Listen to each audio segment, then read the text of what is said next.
Thank you for joining our webinar today. This webinar is brought to you compliments of Nature Zone Pest Control, Parking Lot Services, CPR Concrete Painting and Restoration, Appleton Reese, PPG Paints, Dry Right Restoration, Mitchell Insurance Services, ACPLM, Fieldstone Landscape Services, LRE Foundation Repair, Yellowstone Landscape, BB&T Association Services, Down to Earth Landscape and Irrigation, Delta Engineering, Reynolds Painting Group, Centennial Bank, PCS Insurance Group, Florida Paints, and Crown Roofing.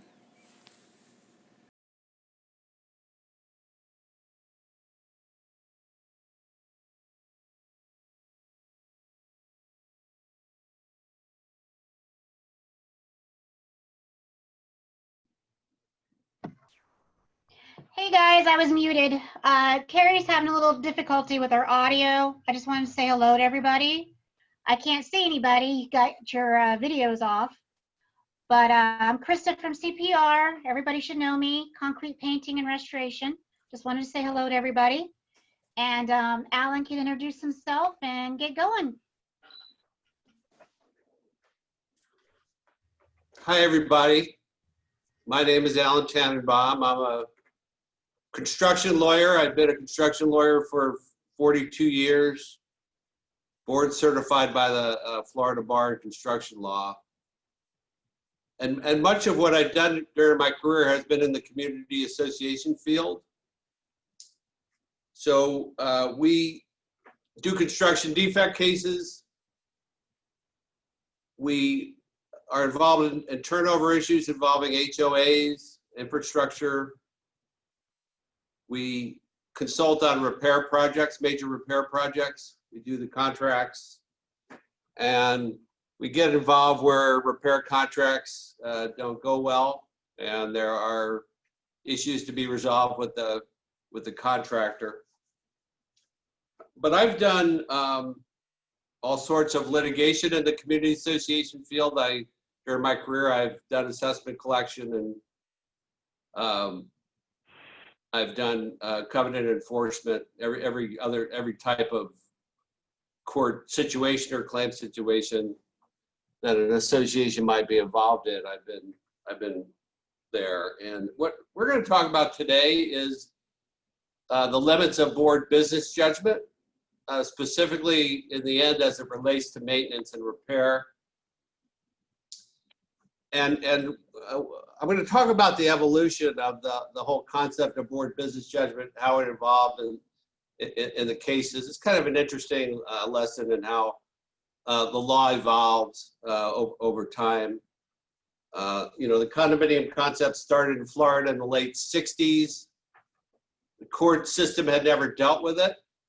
And, judges were trying to figure it out. Meanwhile, the legislature was, both Condo and HOA was creating and amending statutes, and then the courts trying to interrelate with that, and you see kind of the evolution of where we are today. But a couple things to remember at the outset, and that's really what's in the statutes first. So under 718.111, this applies to condos. There's a line at 718.111.1a.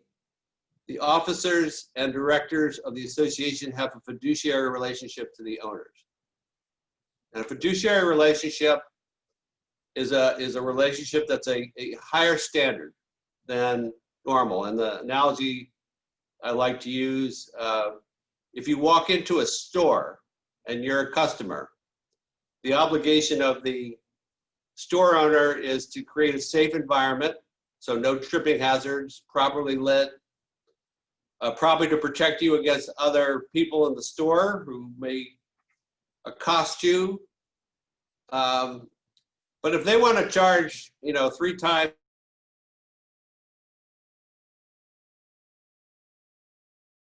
their product is for wholesale, and you're willing to pay it, they have no obligation to, really protect you in the transaction.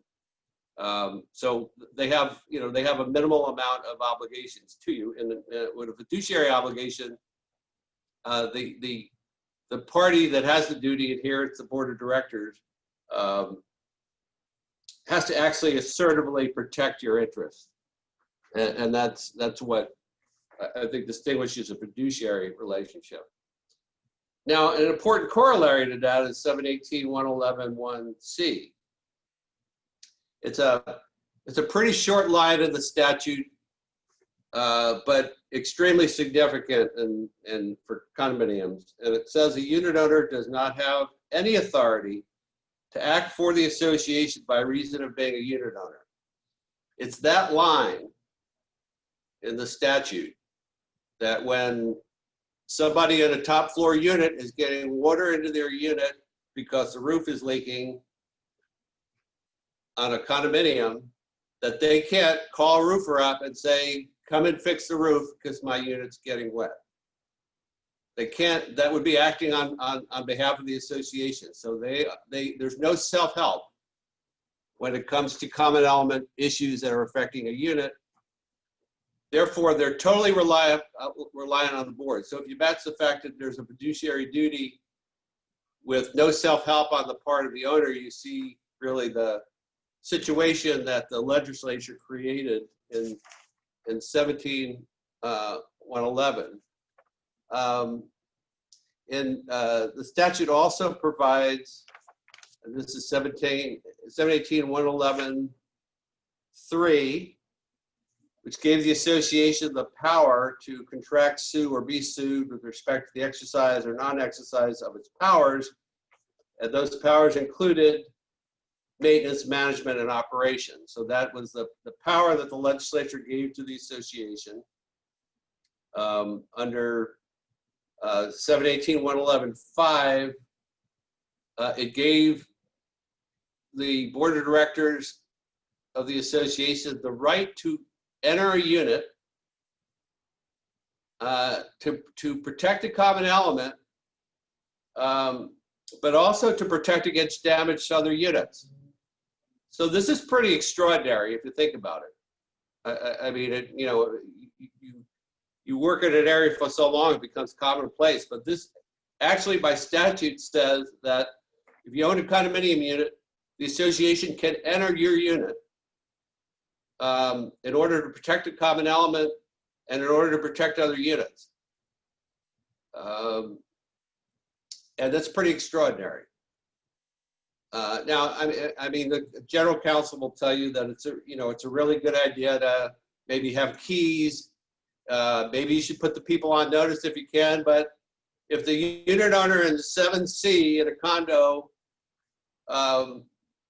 is, the water heater has blown and the pan's overfilled and the owner in 6C and 5C is saying, I'm getting water from somewhere because my ceiling's wet.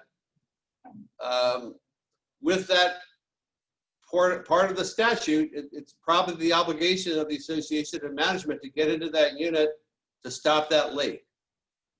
And if you don't, you're going to have somebody to answer to. So that provides a specific obligation in order to get in there, to protect those units. Now, again, another very short provision of the Condo Act, 718.113, maintenance of the common elements, 718.113.1, maintenance of the common elements is the responsibility of the association. Okay, what's the operative word there? Responsibility. Not discretionary, not when the board feels like it. I've been in situations where all the buildings in a multi-building project need to be re-roofed. And the board says, well, let's do a 5-year program. And if I sit with that board, I say, well, wait a second. Who's going to be in the 5th year of the program?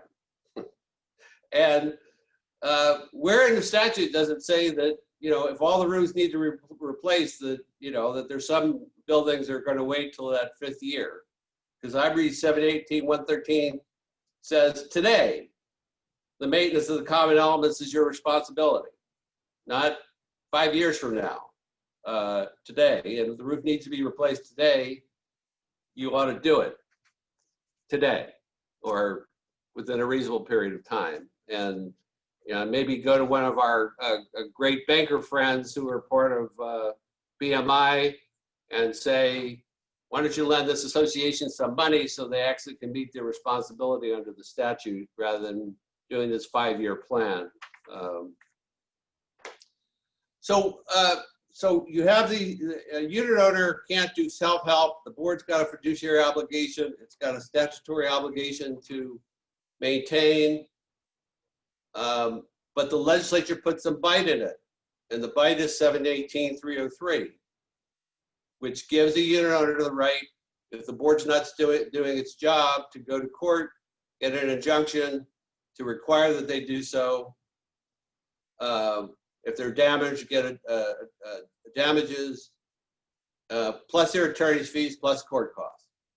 So if any of you managers on the call are sitting with a board that says, we really don't have money to do those repairs this year, we'll budget it for next year, let them know that the unit owner who's getting damaged can come after the association for and get an injunction and attorney's fees, and could get very costly, and maybe they ought to rethink their decision to wait on that particular repair that needs to be done. Now let's switch to HOAs. So with HOAs, there's no statute that says they must maintain or repair the association-owned property, or even the multifamily buildings that they may have repair and maintenance over, 6plexes, 8plexes. But there is a statute, 720-303, which says the officers and directors of an association have a fiduciary relationship to the members. Same thing. So a heightened standard. Where the requirement to act comes from is from the documents. And really this applies to condos and HOAs, because both condos and HOAs, the declaration or the CCRs for a homeowners association, that's where repairing the association-owned property and, let's say, the exterior of a 4plex or a 6plex or an 8plex that's under the HOA regime, that's where the requirement to repair is going to come from. So, but what's interesting is what the legislature did is that they adopted 720-305, which gives the same rights by a lot owner in an HOA if the board is not meeting its fiduciary obligation under the documents to repair. And an example that happens in an HOA a fair amount of times is that, the drainage system isn't maintained. The inlets into the retention ponds are clogged, and it causes flooding on another part of the property, and an owner's lot gets flooded. Maybe the water gets into their unit or their home. They can't hire a site crew to go out and unclog that retention pond. Documents don't allow that. And if the board doesn't do it, their only relief, that lot owner, is actually to go to court and get an injunction to require the association to get a contractor out to unclog the inlet so that their lot's not getting inundated with water and into their unit, but they get their attorney's fees and court costs and so forth. So even in the HOA regime, there's a pitch. So I want to get into some cases, and we go really back into the 1980s, when all of a sudden there seemed to be a flood of cases, and a lot of them happened on the West Coast, what's known as the Second District Court of Appeal, which is the current district that we're in. And what they were grappling with back in the 80s was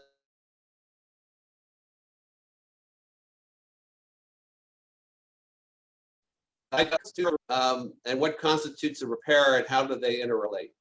So and I can send these cases to anybody who's interested, but Tiffany Plaza was decided in 1982. And what happened in Tiffany was it was a condo on the beach, and there were the common element land was being eroded by the wave action and erosion and so forth. And what the board decided to do was they had a rock revetment installed to stem the erosion. And some owners didn't want to pay for that. And their argument was, that's a material alteration. There was no rock revetment there in the original plat for the property or the plans and specifications. So that's a material alteration. You didn't get the vote. You can't charge us for it. And the court rejected that and came up with this proposition that just because it may be a material alteration, if it's necessary for repair and maintenance, that the repair and maintenance function overrides the material alteration. But what the court said, and this is the first time this concept of board business judgment was brought into the case law in Florida. It said, if in the good business judgment of the association, alteration or improvement of the beachfront by the addition of a rock revetment would protect the beach from damage and the necessity of subsequent repair or replacement, that the cost should be borne equally by all owners. What the court did, though, is that it sent it back to the trial court and said, you need to have a hearing where the unit owners who were objecting could present an engineer to testify that, well, maybe the rock revetment wasn't necessary, and the engineers for the association would testify and make the decision. And you'll see in later cases how that got altered. But that's the first time the court mentioned in a condo or HOA related cases this concept of board business judgment, and you'll see how it evolves as the cases went through.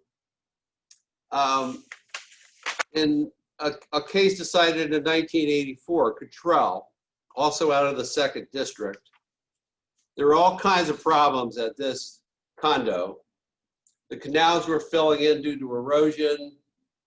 The lots were crumbling away into the canals. The swimming pool was sinking. There were cracks in the pool. The pool was closed. The roadways had potholes. The canals needed to be drained, scraped, and demucked. Roads needed to be resurfaced. A virtual manager's dream here at this particular property. And again, the owner said, well, we shouldn't have to pay for this. It's a material alteration. And the same thing was found by the court, that the owners could assess for all of the damages. And the court found that they were necessary repairs, not material alterations, and the assessments were authorized. Then also in 1984, again in the 2nd District, the case of Ralph versus Denvoid Point was determined. In that case, there was a seawall that went 2/3 of the way along the canal. And what the board decided to do was build a seawall for the last third of the project. The owners, again, objected to it. That's a material alteration. Again, the court said, no.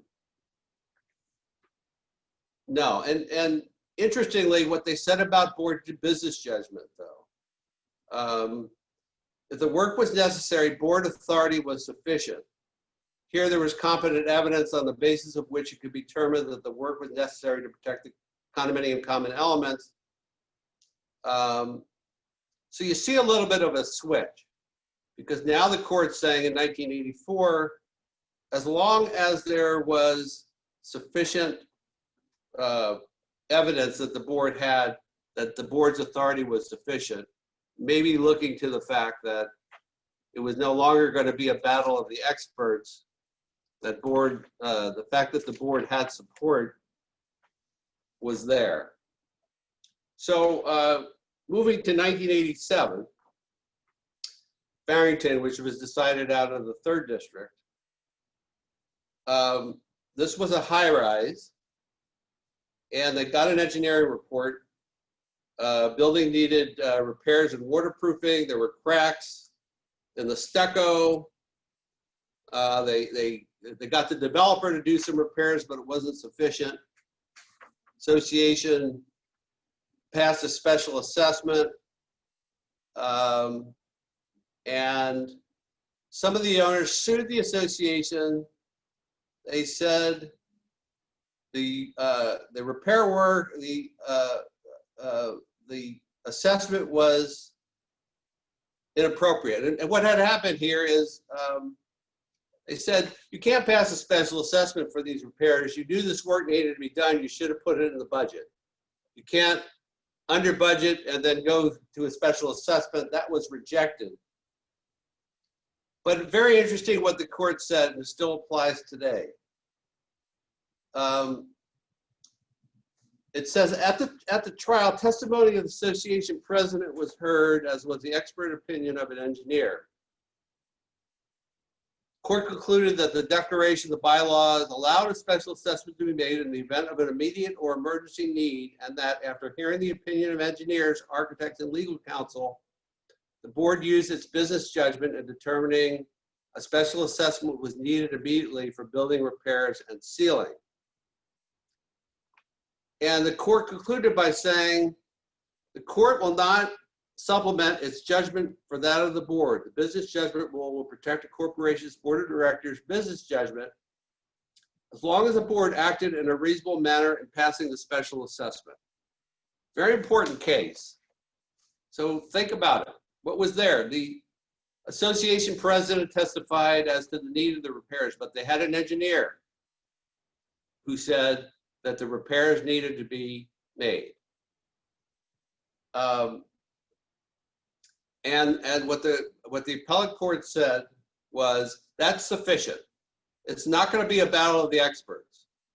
You know, I don't know how many managers and even board members have been in a situation where, you know, you're having a major repair project done and some owner who used to be a contractor up in Michigan shows up as a unit owner or maybe even a board member and says, well, wait a second, this is a $700,000 project and I contacted the contractor and we could do it for $400,000 and you're doing it wrong. You don't need to do all this. Your engineer doesn't know what he's talking about. The Farrington case allows the board or management to say to that unit owner, thank you for your input, but this is what our engineer says needs to be done. We're following the engineer. And the Farrington case says that that owner can't go into court and try to convince a judge that the unit owner has a better way or a cheaper way or a different way. That the fact that the board has an engineer who's licensed in Florida is telling them they have a right to rely upon that. It really can't be challenged by an owner. And frankly, sometimes what happens is that the law evolves because appellate courts are tired of getting condo cases, which probably was the issue in the 80s. They finally said, we're not going with this battle of the experts thing anymore. We're adopting the board business judgment. We're cutting off these cases. If the board had support for its decision, then we're not going to allow it to be challenged for its sufficiency.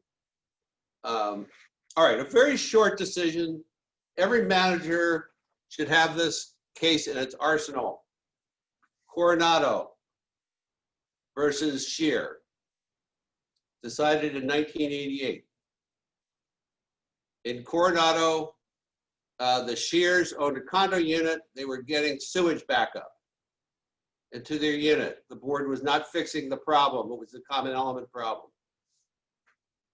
I don't know how many managers out there, it seems to happen all the time when you have a multi-building project, maybe smaller buildings, and the It's the building in the back that getting like all the drainage problems and the sewage backups.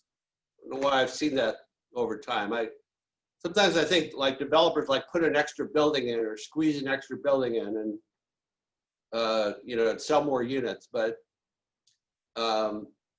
it's very easy for a board to say, well, it's just those folks that you know, it's just a few owners who are complaining. So we don't really want to give our attention or our money and put it there. The other rule of condo and HOA is that it's the most aggravating owner who has the problem. Have you ever noticed that, anybody? Can't see it, but I know you're shaking your head yes. Okay. Now, what I've never figured out is, were they aggravating to begin with and then had the problem, or did they become aggravating because they had the problem? I don't know. But we do two things to people who complain to us. We either take care of their complaint or we try to evade them. It happens all the time in many different scenarios. And for whatever reason, the board was not taking care of the Shears problem. And they literally were getting sick. They couldn't live in the unit. It was a bad scenario. I've lost my screen, but I hope you're still hearing me. There you go. Okay. So they went to court and they got a judgment. Now, this is back in 1988 for $160,000 against the association for personal injuries and property damage. They got their attorney's fees, and it was all based on 718-303, which was the failure of the board to follow the requirements of the statute to repair and the documents. It's a one-page case, but very significant because it was where there was bite in the statute for not repairing, and all managers out there should have Coronado. When you're sitting with a board of directors who doesn't want to take action, then there's active leakage or plumbing backups into a unit that, you know, folks, there's not much choice. You need to act. Here's Coronado. This will show you how the association is going to get hurt. And the problem is, even if you say, well, it's covered by insurance, you know, the next time you come up for renewal, that company may drop the association because their insurance companies are real good at paying the first claim. They're not very happy about paying another claim, and you may get dropped. It may be difficult to get insured. All right, George versus Beach Club Villas. This was decided by the 3rd District in 2002. So this was a condo in North Miami Beach. They got cited by the city for code violation because their mansards shingles were deteriorated. And what they had were cedar shingles on these mansards. And they went out and they got an engineering report, and the engineering report said that it's really not good. These cedar shingles are not good. They don't last that long. It would be a bad idea to replace them. But if you put terracotta tile, it's going to last longer. It's cheaper to install. And the board made a business judgment that it was going to replace these wood cedar shingles with terracotta tile. They did not get a vote of the owners to do that. They went ahead and they did a special assessment. The other thing that happened is while the job was progressing, they found termites. They had to increase the scope of the job to take care of the termites. And owners challenged that one. And guess what? In this particular case, the court sided with the owners relative to the replacement of the wood shingles with terracotta tiles, even with the engineering study that said that putting the terracotta tiles on would result in the roofs lasting longer, the mansards lasting longer, it would be cheaper. The court said, no, you had to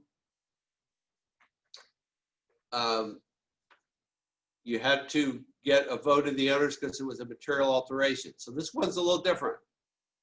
So the lesson is that when you're doing maintenance and repair and you're changing the look of the project, such as going from wood shingles to tile, you got to get the vote for material alteration, you know, in a condominium.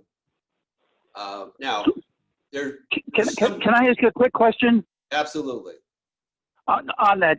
If, for instance, changing from the wood shingle to terracotta, that the wood shingles no longer met code and you had to upgrade, would the outcome have been different then?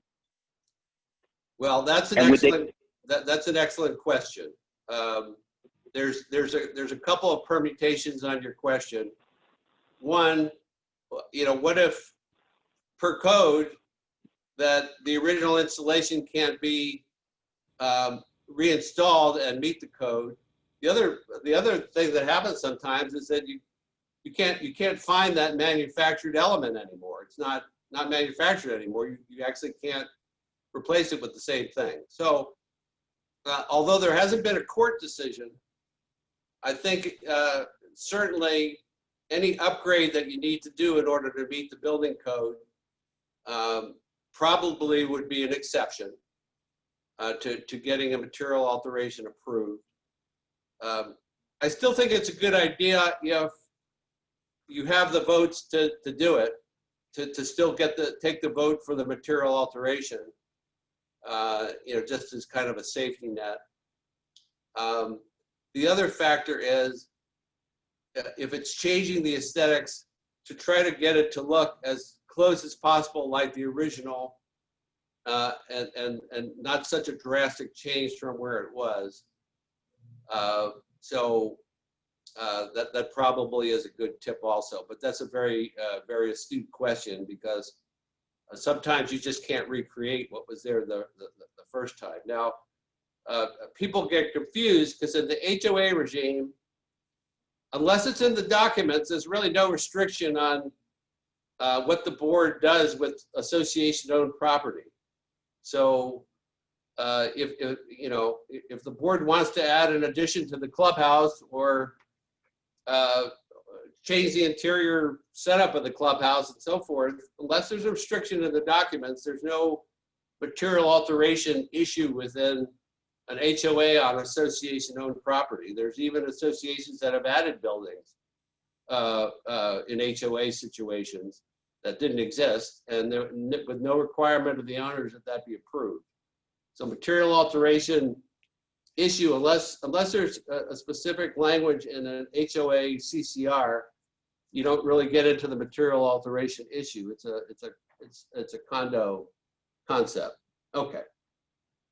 So we're already up to 2010. The Hollywood Towers decision. This was one where they were deteriorated balcony decks on a high-rise, and the association's engineer said that in order to fix the balcony problem for some of the units, that they needed actually to go into the unit and impact the reinforcing steel that was extending into the unit. This particular owner got an engineer who said, you don't need to go into the unit, you can fix the slab without coming into the unit. The association obviously was not willing to take the risk of just going in under the statute. They actually went to court to get the court to decide whether they had the right to go into the unit.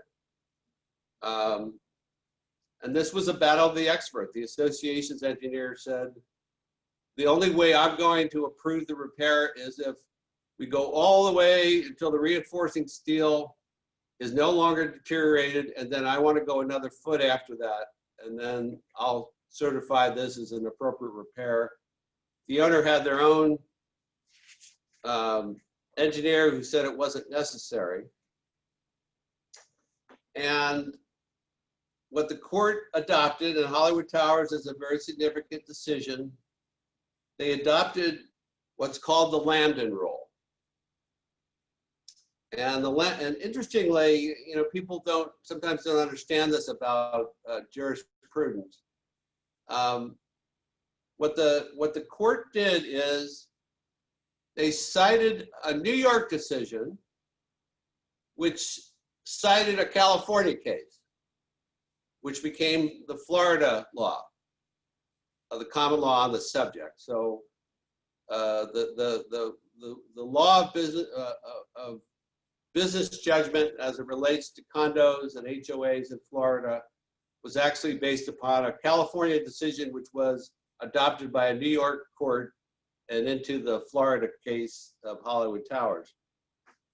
And this is the Landon Rule.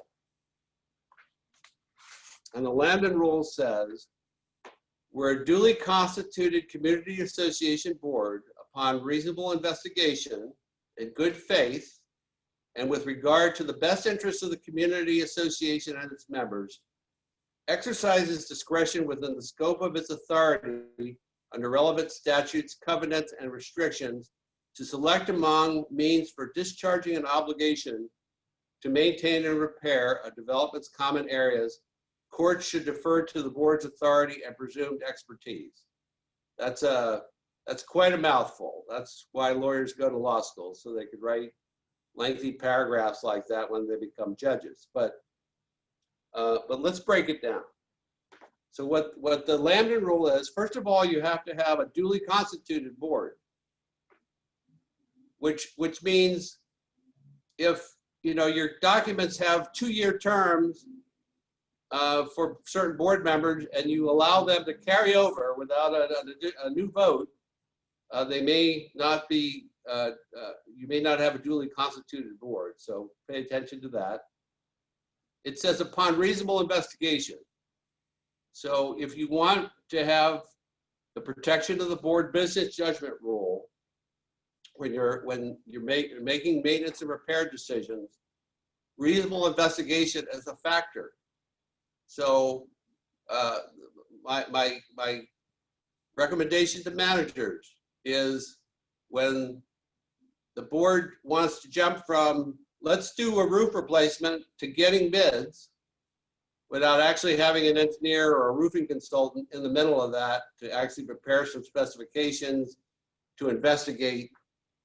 I mean, I have a project that I'm working on in Seminole where it was a built-up roof on lightweight fill on a structural deck, and the board just went out and got bids to put a single-ply roof on top of that.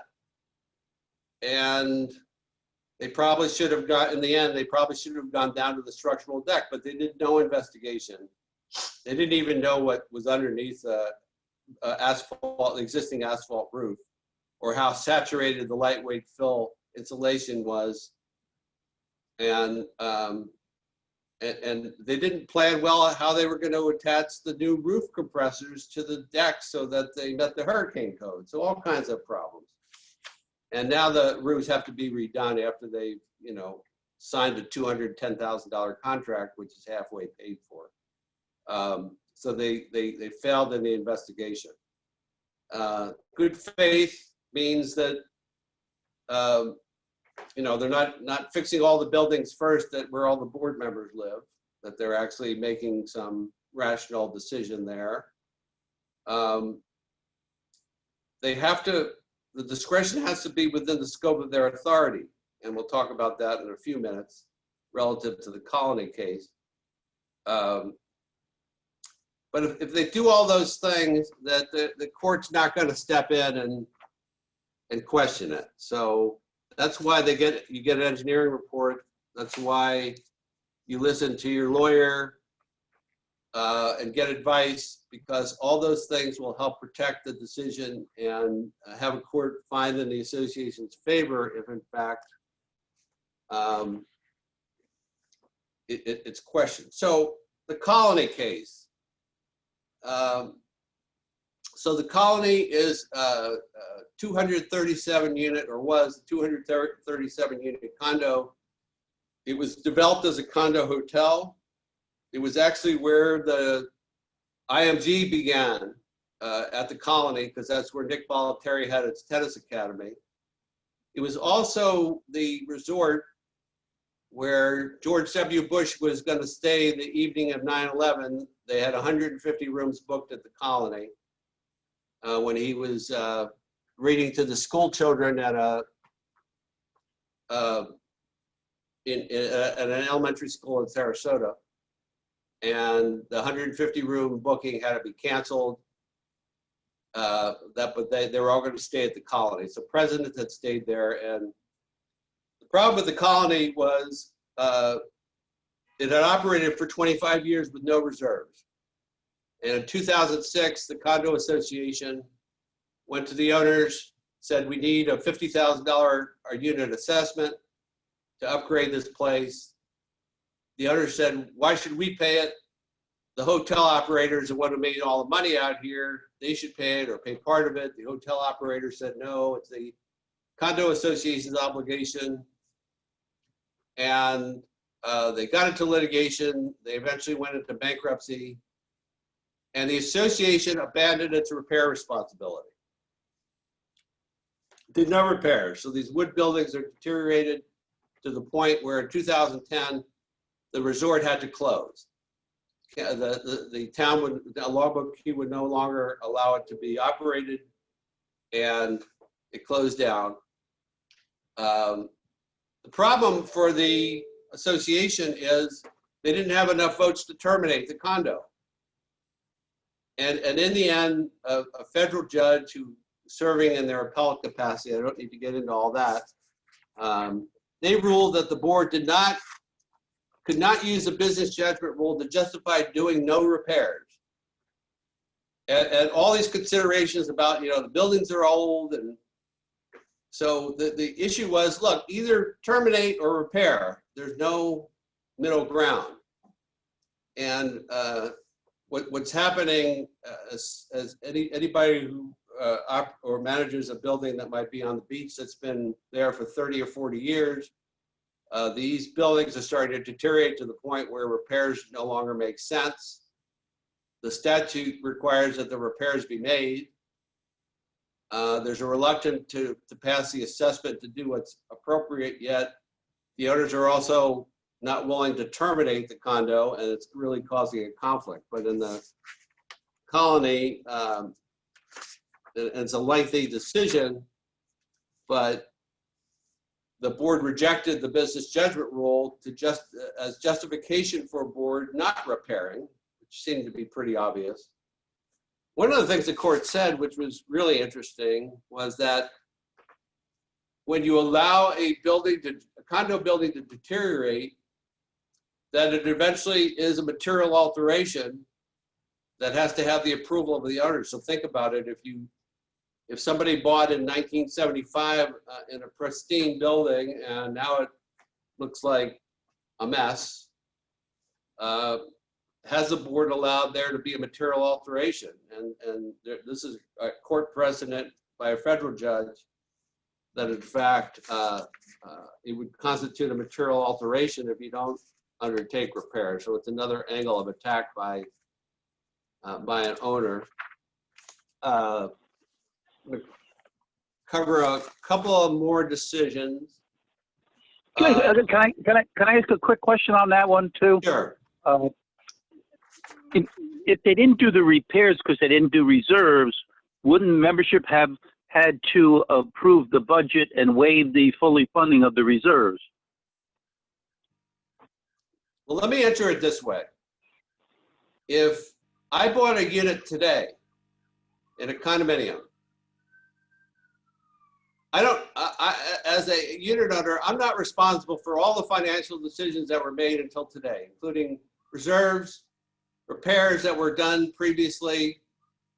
I have the right as a new condo owner to say to the board of directors, you must do what's financially required to get these buildings up to code and up to standard and fixed today.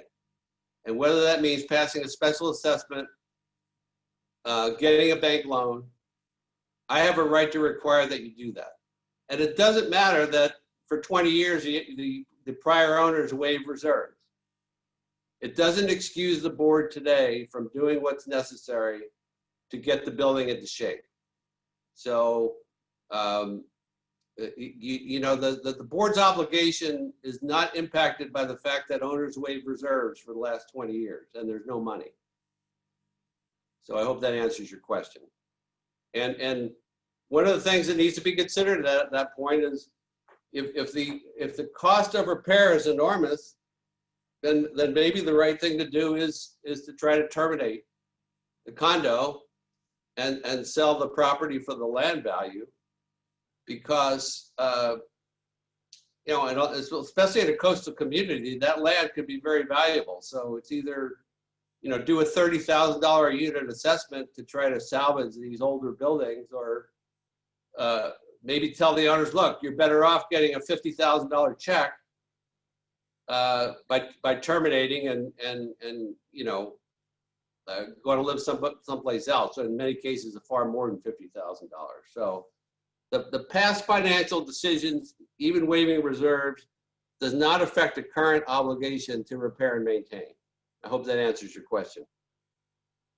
All right, for HOAs, really important decision decided in 2018, Coconut Key.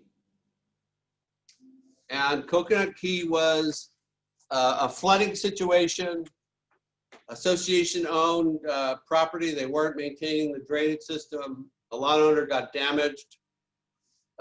They were able to get an injunction against the association to repair the common area drainage system and get their attorney's fees and costs. So that's the case similar to Coronado in the condo context, which is the bite. So here's the summary. The summary is the determination to repair or not is not discretionary. Statute requires that the board act to repair.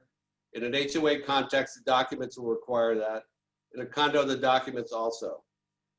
How to undertake the repair is subject to the board business judgment rule. If the board has properly investigated the problem, gotten professional advice on what to do, its decisions about proceeding, if following what the engineer or the consultant has said, that's going to be protected. Ignoring a problem is not protected. And if you're undertaking repairs, be aware in a condo of the potential for a material alteration challenge and get some good advice on that. And be aware that if owners are getting damaged because the board's not acting, that there's repercussions under both statutes for ignoring that. So with that, are there any questions? Any other questions? I know one gentleman has been asking me a lot of questions, and they're all good ones. Anybody else?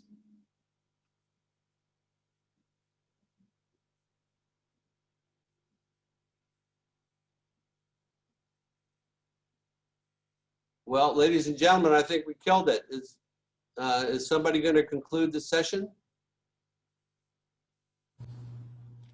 Hi, Alan. Do we have any questions from any of our participants? None here. All right. I don't know if you have evaluations, but we usually have them, but I don't know if Michelle got those out. And we will, for the managers who signed up, I've asked Michelle to submit timely access or timely reporting. One of the things, you know, to conclude, for any managers and board members out there, we offer, you know, in major repair projects or turnover situations, we will offer an hour free consultation to help educate the board. And this is a service really that I offer to managers, because all the things I've said today, probably not a lot of surprises to managers. but maybe it's a surprise to your board members. So anytime you want me to talk to your boards and maybe put a little bit of fright into them about what the repercussions are, I'm available to perform that service for you, because I could say things to them that sometimes you can't. I think there was one question about inspecting Florida balconies. statute.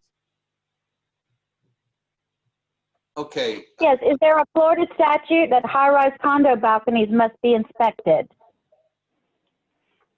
There's not a particular statute for that. What's required is, I believe on an every 3-year cycle, you have to do an insurance audit that should include an appropriate inspection of all parts of the building, so that you can get an accurate assessment of what the replacement cost of the building is. There also, you know, in order to properly fund reserves, you should have a study done of what the reserve requirements are. So there's kind of embedded into the statute, there are some inspection requirements, but there's nothing specific to balconies that they specifically be inspected. It's just good, ends up being good business practice. Okay, do we have any more questions?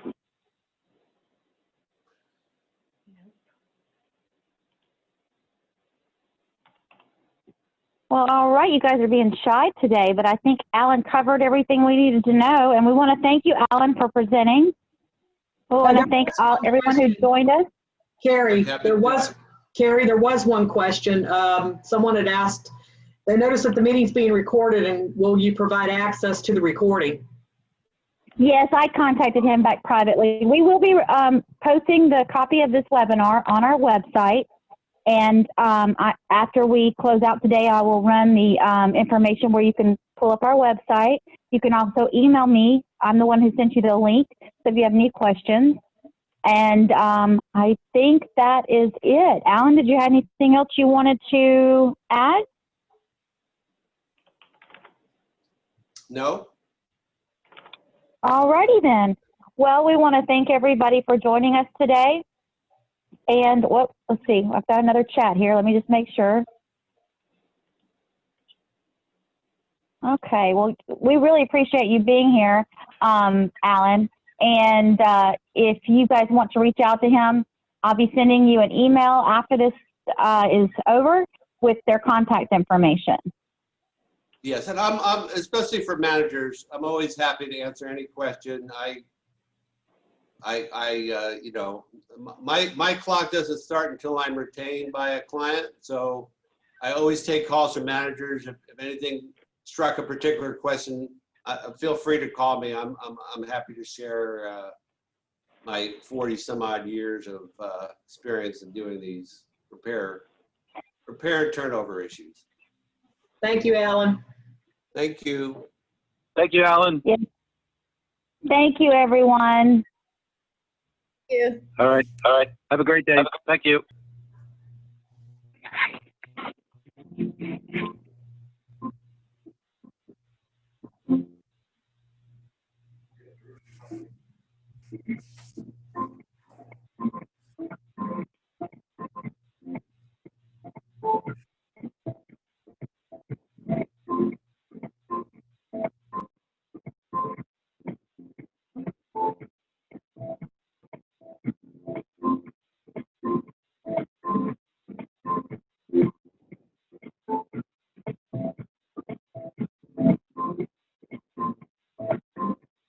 If you are interested in learning more about Building Managers International, Tampa Bay Pinellas chapter, join our webinar on October 1st, 2020.